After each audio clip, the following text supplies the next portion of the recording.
Totoo nga ba na may mundo sa loob mismo ng ating mundo? Mga kaibigan, ang Hollow Earth o ang tinatawag na Agartha ay isang maalamat na kaharian na pinaniniwalaang matatagpuan sa loob mismo ng ating mundo.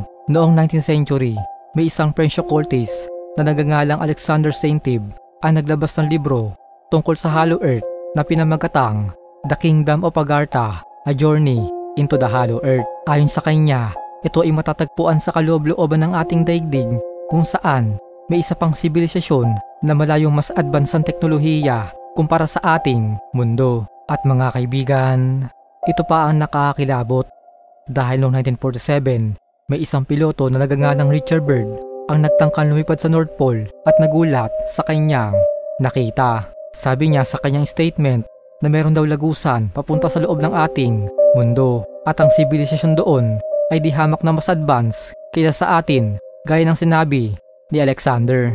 Pagbalik niya ng United States ay sinabihan siya na wag na ulit magsalita tungkol dito.